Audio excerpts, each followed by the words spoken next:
Sveiki!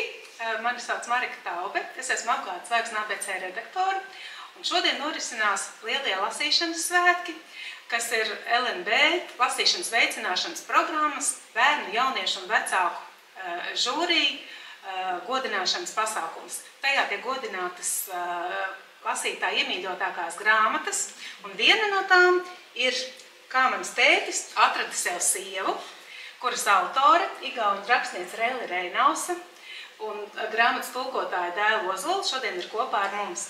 Rēli, es ļoti priecājos, ka varējāt atbraukt pie mums. Väga rõõmsad, et sa said tulla meie juurde. Aitäh, kutsusite. Ja, paldies, ka uzaicinājāt.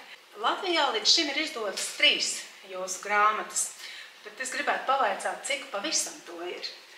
Siiani läti keeles on tõlgitud 300 teie raamatut, aga kui palju sa oled kirjutanud raamatuid? No, mis on palju tegelikult, see arv läheb juba üle 30. Ja precīzi skaits nepateic, esot vairāk par 30.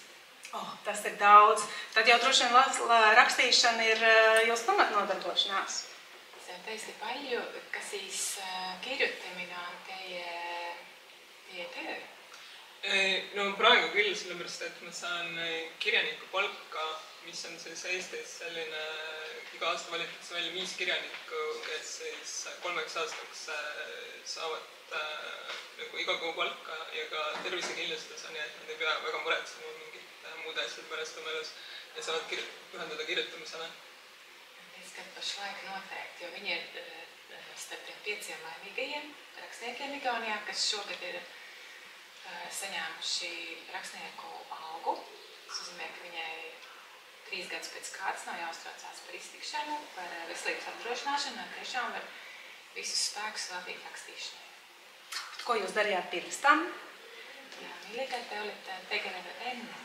Ma olen tegelikult folklorist ja siis ma ikkagi natukene selle kirjaniku palga kõrvalt tegelen endiselt siis pärimusega ja hiljuti just tuli üks päris pika aega koostatud raamat välja, see on mu kodukihelkonna kohapärimusest.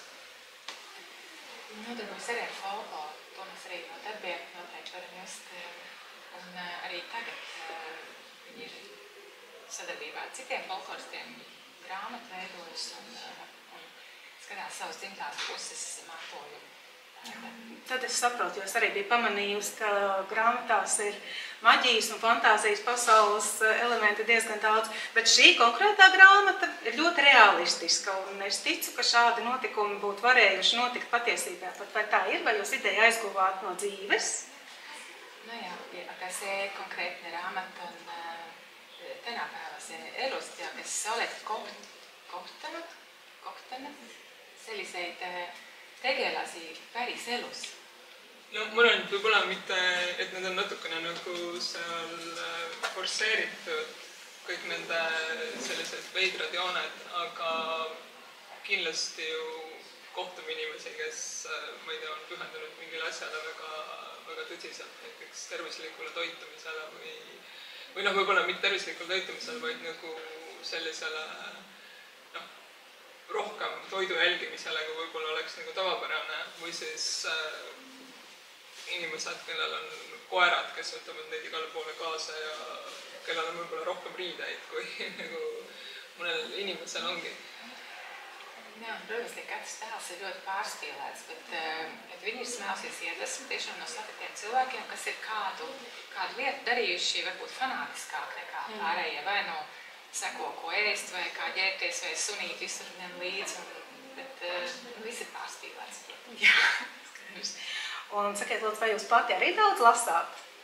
Kas teie, kā ise palju loete? No lapsena lugesin küll ja eks ma ikka loen, ma püüan nagu iga päev natuke lugeda, kuigi see päris iga päev ei tule välja, et selleks, et olla kirjanik, esiteks teiste kirjutatu ikkagi teatud määral inspireerib ja et üldse teada saada, et millest nagu tänapäeval kirjutatakse, millest kirjutavad näiteks Eesti romaanikirjanikud või Eesti lastekirjanikud või siis ka teiste maade kirjanikud, keda siis eesti keeles on tõlgitud. Es vairāk arī lasījusi pētībā, bet arī tagad ir mēģinu katru dienu palasīt, jo viņa pirms ir nāk, kas notiek igauņu rakstniecībā, arī stāstiem rakstniecībā, lai viņi ir informēti par to un arī iedvesmojās no citas. Labi, liels paldies! Un es novēlu radīt vēl daudz šādu aizraujošu stāstu. Un savukārt mēs apsolām, ka latviešu lasītāji varēs iepazīt vēl kādu no tiem.